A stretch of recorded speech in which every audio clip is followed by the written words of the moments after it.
Hello everybody and welcome back to Military Aviation History. Bismarck here, and I have another set of questions here from my Patreons.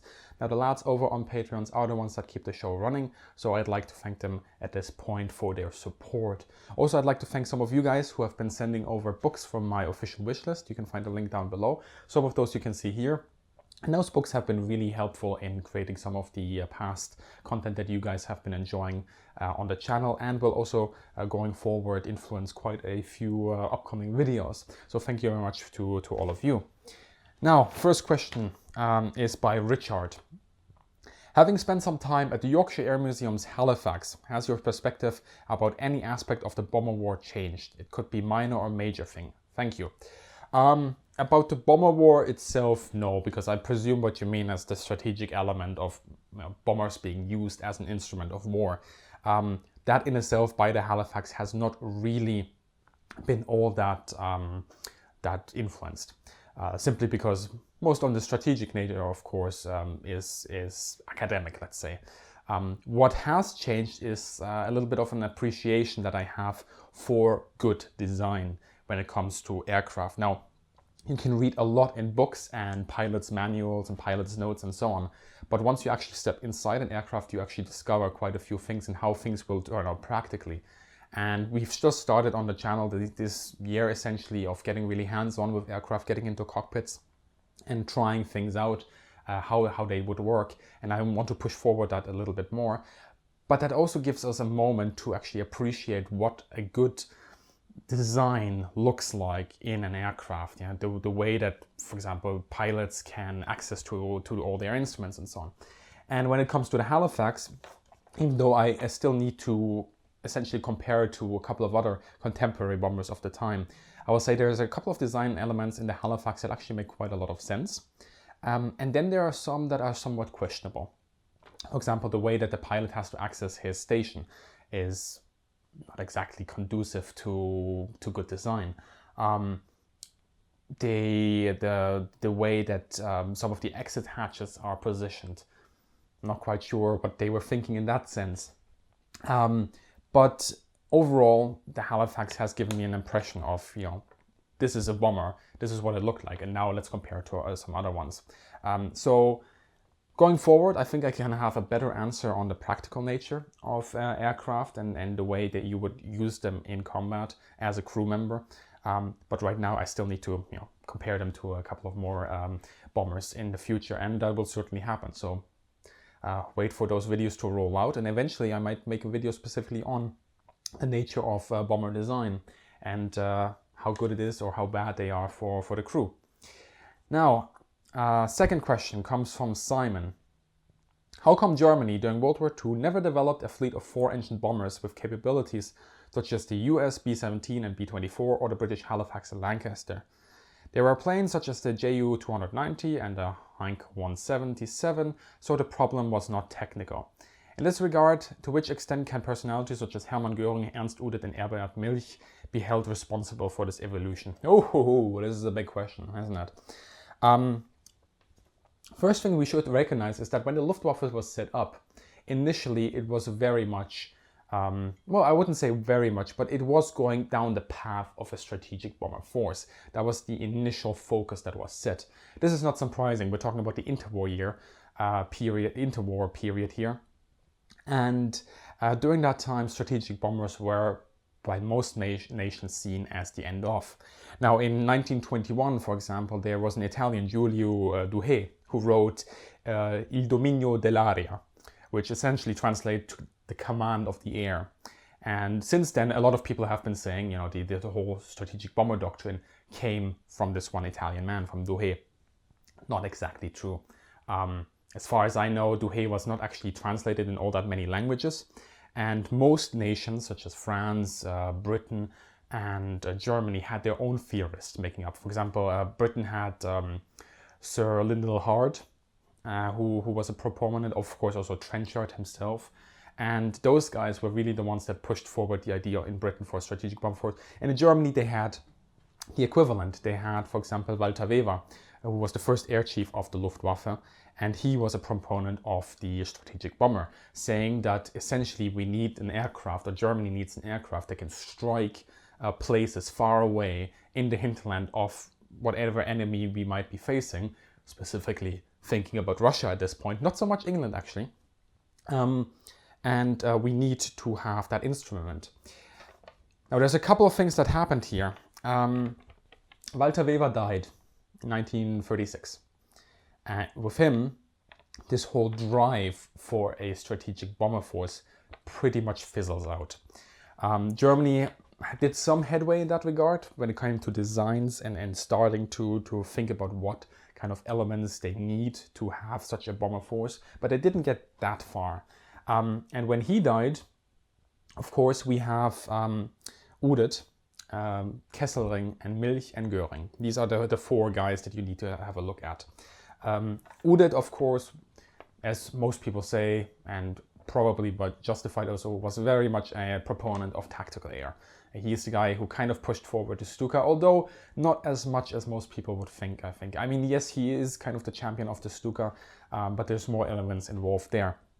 Kesselring is the one that is often forgotten. Kesselring is, you could even say the death of the German strategic bomber force is due to Kesselring more than it is Udet. Kesselring, and then of course we also have Milch. Now Milch was of the opinion, and at least he testified this at the Nuremberg trials, if I remember correctly, that the strategic bomber force for Germany would be a disastrous economic investment. Simply because they didn't have the materials, they didn't have all the aluminium, they didn't have all the metals, they didn't have the rubber and so on. And investing during the interwar period in a strong strategic bomber force, 4-engine planes, not possible. And of course then there was Göring, who after Walter Weber died also broke up the Reichsluftfahrtministerium a little bit. A lot of the people that were in there initially he got rid of, and he pushed in new people.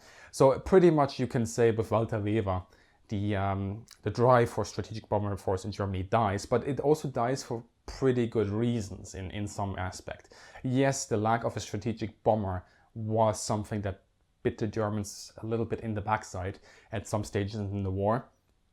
However, if you place yourself in the shoes of the Germans in the mid-1930s, you have to think about where are we actually going to be using those weapons. Yeah?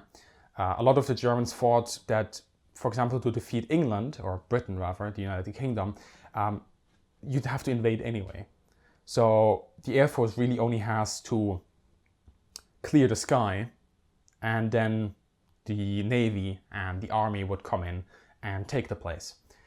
Strategic bombers in that regard were not considered to be really that much of an asset. And when we talk about Russia, well, there's those people that were obviously, already thinking ahead and saying Russia might be, or the Soviet Union actually, might be a potential adversary. But in 1936, 1937, you still didn't know where it exactly would be going in the terms of war.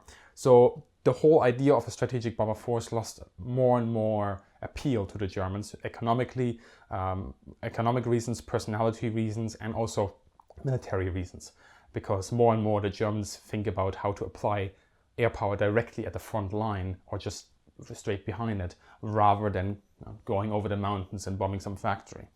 So yeah, it is a multifaceted topic and a multifaceted answer that I kind of had to sum up here a little bit. And that also being said, to actually establish a working doctrine for this kind of stuff takes a lot of time. I mean, the Allies, the Western Allies at least, didn't really, their bombing war really reaches its zenith only mid or late 1944, and they've been doing it for a couple of years before. So you learn on the job, and just because the Germans, for example, could have had bombers at the beginning of the war and in 1941 to hit some of those factories in the Soviet Union, we still have to think, would it actually have worked out in the way we expect it to work out? Yeah. One example, for example, we always say that the Germans were so good with tactical air, but until Operation Barbarossa, which is 2 years after the war in Europe starts, tactical air was still not well developed. Well, it was well developed, but it had not reached its zenith. The integration, for example, between the Panzers and the Stukas was not that well established during the Battle of Poland and France. They were beginning to do it, but they had lots of problems as well. So anyway, I'm just going to stop rambling. Apparently, Simon, you have a second question. My second question is also quite general. What was the stake during the fighter pilots' revolt in 1945? What was Hitler's stance in the dispute between Adolf Galland and Göring? What was at stake? Well, I guess you could say the lives of a couple of pilots were at stake. I mean, they could have been shot. Theoretically speaking, they weren't shot, which does show that at least on a certain side, they still saw these pilots as a practical element in the defense of the Reich. The thing is, the fighters' revolt is something that a lot of people talk about, and that this kind of hallmark moment in late war German history. But to be honest, the fighter revolt didn't actually have that much of an influence to anything. The people that were involved, well, they got chastised, and Galland was sent off to command a Jagdverband, and Steinhoff and so on. They all had their problems, their fair share of problems, and yes, Galland also thought that he would get shot. But overall speaking, what was the influence? The Germans would have lost the war one way or the other, and such a moment as the fighter revolt, if you would, for example, make the argument, what about a fighter revolt in 1944, just before Operation Bodenplatte, for example? Well, at that point, the situation wasn't as dire as before. Maybe some people would have gotten shot, and at the same time,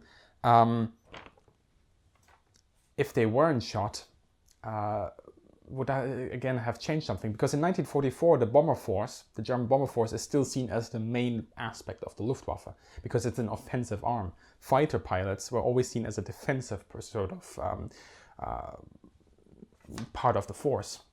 So, yeah, I'm not of the opinion that the fighter pilots' revolt had any kind of appreciable impact one way or the other. There's a couple of people got sacked, sent to the front lines, and a certain amount of re-entrenchment emerged in the Luftwaffe, perhaps. But it was too late to redo anything substantial.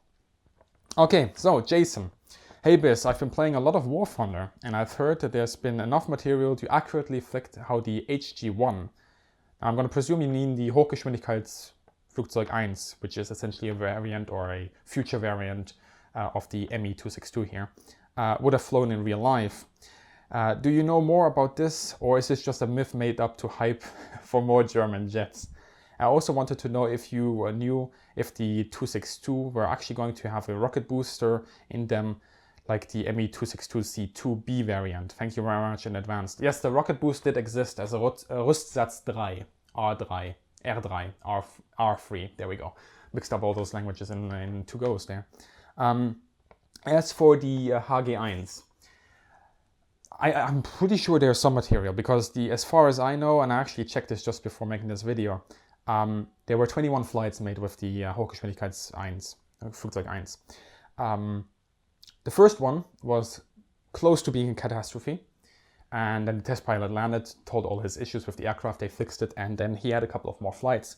So 21 flights would, if the documentation has survived, give you a relative accurate assessment of the aircraft's performance, if they took those measurements, if they didn't just fly to see if it actually works. However, this is March 1945, and at that point, a lot of documents get lost. So I'm not quite sure where all this information comes from. And then, of course, we have the HG-2 and HG-3 that never flew. Yeah, it's funny actually with the HG-2 in March 1945. They were like, oh yeah, we're going to have a couple of test runs with this one in June 1945. Yeah, well, that didn't work out, did it? So the other question you have to ask yourself at this point, what do you actually need? I mean, what is the necessity for War Thunder to actually, what's the information they need to actually make this work? Yeah, it is always relative depending on what you're trying to create. And if you're just trying to create a jet with a little bit of hype and kind of approximate its flight characteristics, then you can do it. That's absolutely no problem. Always ask yourself, is there enough material? Enough material is always relative. That's what I'm trying to say. Okay, Scott. Just wondering if there's a lot of difference in the level of staffing, number of personnel, of ground support between the air forces in World War II. mainly for the fighter wings, as other aircraft would have different needs depending on their complexity. Big question. Yes, I can give you a couple of numbers. So a Jagdgeschwader in 1943, based on the fact that it has drei Gruppen, yeah, and 4 Staffeln in each Gruppe, would have, together with all the Stab and with all the supporting elements, have on paper 2,400 men, roughly. I think the official number is actually 2,360. However, this was on paper. This was never actually the case. Now, if you want to compare that to some of the Allied fighter wings, you'll have to remember that the equivalent of a Jagdgeschwader does not, well, it does exist, but it doesn't really exist in the other nations. So, for example, let's start with the Luftwaffe again. With the Jagdgeschwader, you have the smallest element, which is it's a rotor, but actually it's a flight, a tactical element. You then have the Staffel, and the Staffel is made out of a couple of flights. And then you have the Gruppe. And beyond that, you have the Jagdgeschwader itself. Now, with the RAF, you have the flight, you have the squadron, you have the wing, and then you have the group. With the US Army Air Force, you have the flight, you have the squadron, you have the group, you have the wing. So it's inverted to the RAF. So, for example, when we then look at the biggest element, so that is the Jagdgeschwader, the RAF group, and the US Army Air Force wing, you'll see that the size of these is very different. For example, a US Army Air Force wing could be established out of various groups. There could be 5 or 6 fighter groups in there. And the same thing goes for the RAF group. There could be a couple of wings in there. As for a Jagdgeschwader, there would be maximum 4 groups, and that's it. So if we would take a Jagdgeschwader with 2,360 men, that translates roughly, divided by 3 now, into, what is that, 700 men per Gruppe, if there's 3 Gruppen.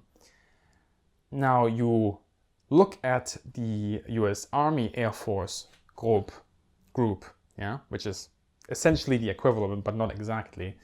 Then we are talking about, well, if we are talking about a single engine fighter squadron, we're talking about roughly 1,000 men. It's very similar to the Army regiment, actually.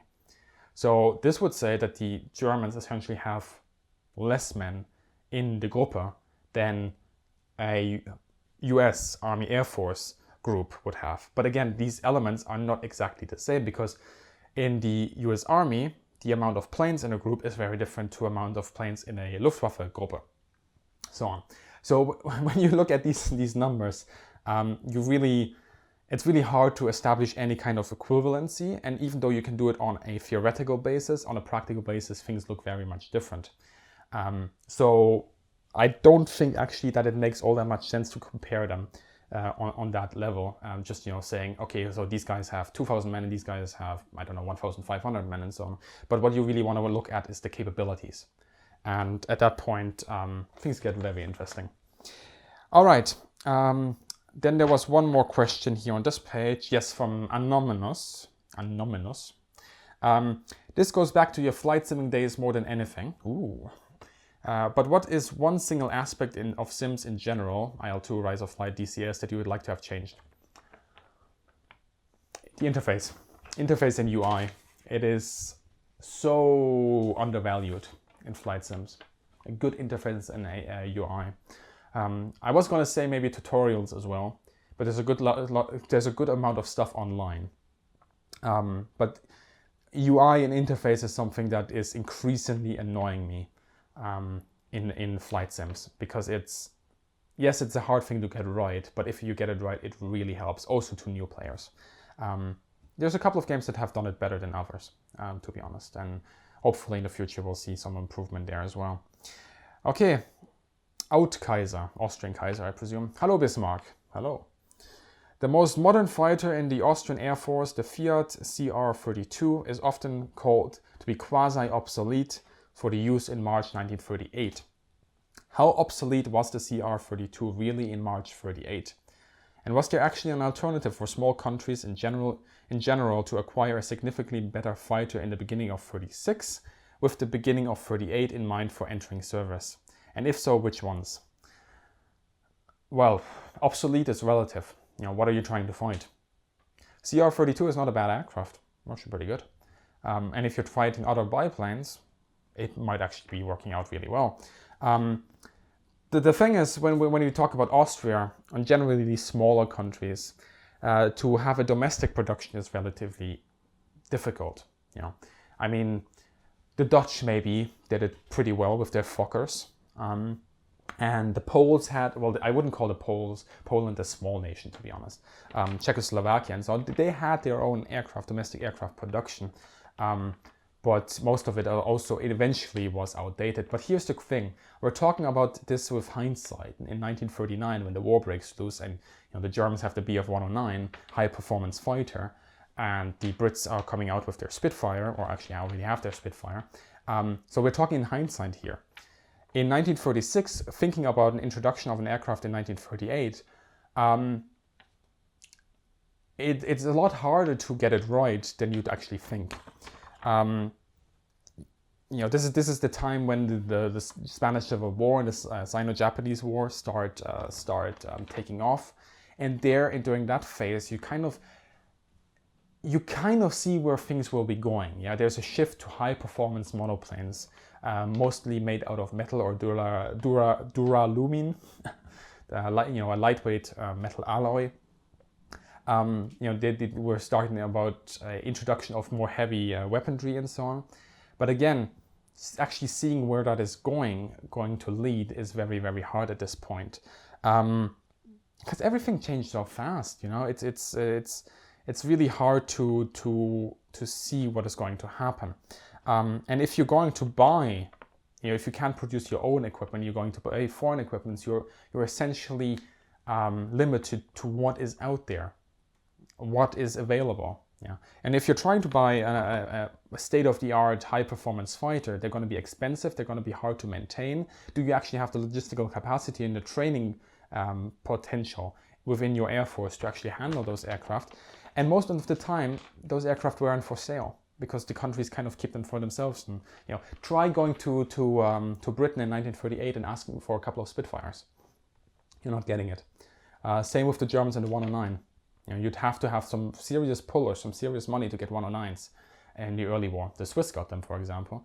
Well, the Austrians got them in a way as well, but probably not in the way that you were thinking about here.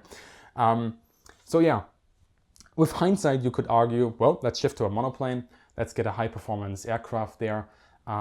Theoretically, I would say a safe bet would have been for any country back then to go American. Just buy a P-36. That would have actually been a pretty good aircraft for most people's need. Again, slightly outdated compared to the Bf-109, the plane that you would probably be fighting. But the French made them work. The French actually had some really good success with their Hawks. So yeah, that's my little tip there. If we would have a time machine and go back to 1946, just buy a P-36. Okay, Bob Logic. Do you have any plans for a video on the weird planes of World War II? For example, the Focke-Wulf 189, the Blumenvoss 141, and the Bf-109Z, and numerous others. I do, but they are... I'm not sure how to make them and in what way, and they have low priority, to be honest. To explain this a little bit further, maybe, why would I make a video about a aircraft that saw a production run of 10 when I could make a video about the Bf-109, the P-51, the Spitfire, the Yaks, you name it. The Zero, there you go. So it will be done, certainly. I actually have plans to make a video on recon aircraft and how they're important for the conduct of World War II. And at that point, I will be focusing mainly on the aircraft that actually saw a wide-ranging application, or wide-range use in that application. So yes, as I said, there's a lot of planes out there. Eventually the dream is, handle them all. But right now I'm going to focus on the ones that actually make a sense to build up that ground level, and then we will see how it goes from there. Then Bob Logic has a second question. It's hard to find a definite answer on what is labeled I'm going to start with that again. It's hard to find a definite answer on what labeled someone an ace in the different countries during World War II. The only one widely known is 5 for the US. Could you go over what the numbers were? I know Germany changed theirs to be higher as the war progressed, but again, I can't find the numbers. Yes, nowadays everybody says it's 5. And 5 is kind of the magic number because that comes back from the First World War. With the Germans, the number 5 didn't actually matter. You got a couple of kills and then you were an Experte, which is the equivalent of an ace. At the same time, you could be flying for 2 or 3 years and you would not be getting those kills, and you could still, in a way, be called an Experte. So there you go, the status of an ace in Germany was perhaps slightly different. It was more linked to your experience. Of course, if you got kills, you were likely to be an Experte a lot quicker. But if you were, for example, a pilot who has seen a lot of action, has gotten 1 or 2 kills, and then has gone on to become a flight leader, and then a Staffel leader, and then a Gruppenleader, and so on, he still has a lot of experience, and he's still an extremely good aircraft pilot and a fighter pilot, and in a way he could still be called an Experte. That being said, as I said, if you got your kills early, then the chances of you being an Experte is highly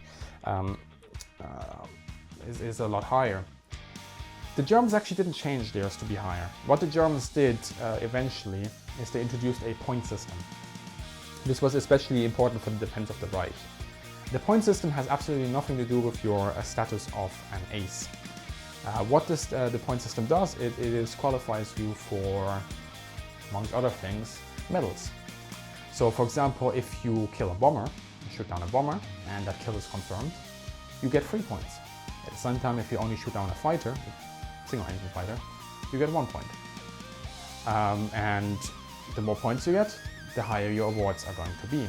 And actually, if you look at the point scale of at what point do you get a certain medal, you'll actually start realizing that getting kills is pretty hard, because those points, shooting down two B-17s would already qualify for you for a medal. So that kind of gives you an appreciation of what you actually had to do to shoot one of those aircraft down. 5 is generally the status quo. Regional equivalents apply. Of course, you also have to remember that a lot of allies had share kills, and then, for example, what the Soviets also had, and I think the Japanese as well, is they had group kills. So the way you counted your kills, and the way you counted your aces, and the way you counted your Experten, in hindsight, it's relatively easy. We can just apply the 5 kill qualification. But back then, sometimes it was a little bit different. Okay, so I think that rounds us up. I think I've answered all your questions, and I hope you enjoyed it. And as always, take care, good hunting, and see you in the sky.